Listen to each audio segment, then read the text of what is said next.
ঘূর্ণিঝড় রিমালের আঘাত নিয়ে বিস্তারিত জানাতে পটুয়াখালী এবং সাতক্ষীরা থেকে যুক্ত হবেন আমাদের সহকর্মীরা। প্রথমে যুক্ত হচ্ছে পটুয়াখালীর সহকর্মী মহিবুল্লাহ চৌধুরীর সাথে। মহিবুল্লাহ, যদি জানাতেন পটুয়াখালীতে ঘূর্ণিঝড় রিমালের তাণ্ডবের সবশেষ কি খবর রয়েছে, কোনো বাঁধ ভেঙে গেছে কিনা এবং কোন কোন এলাকা, যদি তা হয়ে থাকে, প্লাবিত হয়েছে, জানমালের কেমন ক্ষয়ক্ষতির সবশেষ তথ্য আপনার কাছে আছে তাও জানাবেন। আপনাকে ধন্যবাদ। যেমনকি আবহাওয়া অধিদপ্তর থেকে বলা হয়েছে যে ঘূর্ণিঝড় রিমেল কিন্তু এখন বর্তমানে স্থল নিম্নচাপে পরিণত হয়েছে।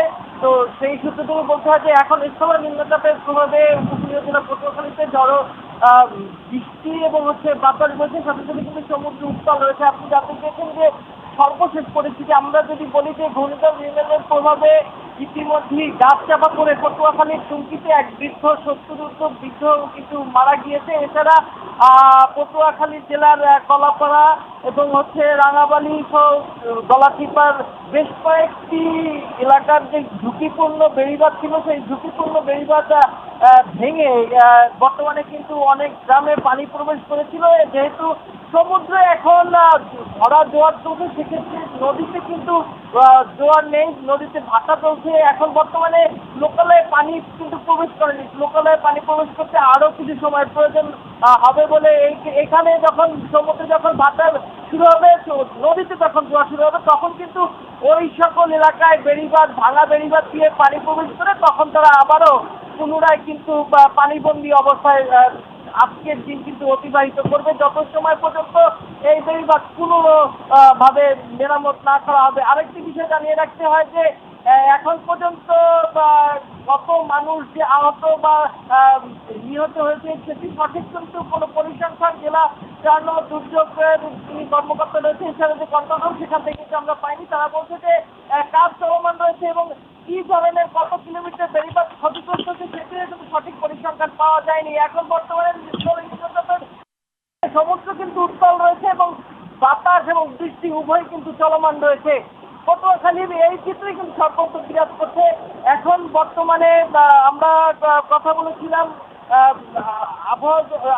বলেছিলাম যে মৎস্য বিভাগের সাথে, মৎস্য বিভাগ আমাদেরকে যেমনটি জানিয়েছে যে তারাও এই স্থল নিম্ন কিন্তু তার পরবর্তীতে তারা কাজ শুরু করার পরেই তারা মূলত সঠিক পরিসংখ্যান দিতে পেরেছে। পটুয়াখালী থেকে এই ছিল সর্বশেষ সূচনা খানা।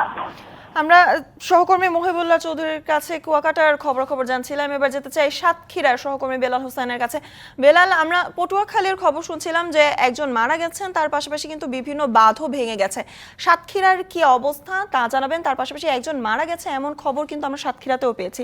রিমালের তাণ্ডবের সবশেষ আর কি বিস্তারিত খবর আছে আমাদের জানাবেন। আসলে স্বর্ণা সাতক্ষীরাতে রেমাল চলে গেছে বলে আমরা জেনেছি, কিন্তু বৃষ্টি এবং সাথে সাথে যে পরিমাণে দ্রুত গতিতে দমকা আসছে সেটি কিন্তু আসলে ভয়ের কারণ।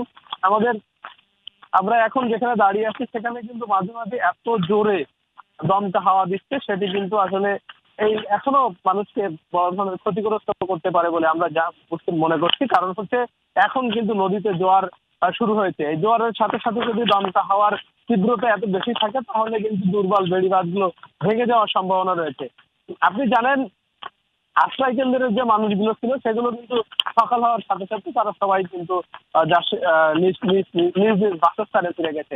আসলে দিনভর যে বৃষ্টির কথা সেটি কিন্তু আসলে আমরা যেখানে দাঁড়িয়ে আছি সেখানে বৃষ্টির কারণে কিন্তু ইতিমধ্যে বিভিন্ন এলাকা প্লাবিত হয়েছে। এখানকার বহু মানুষ ঘর বাড়ি কিন্তু পানিতে তলিয়ে গেছে। আমরা কয়েকটা জায়গায় খোঁজ দিয়েছি যে অনেকেই বাড়ি থেকে বের হতে পারছে, তাদের রাস্তা পানিতে তলিয়ে যাওয়ার কারণে এই অবস্থা এবং বৃষ্টির যে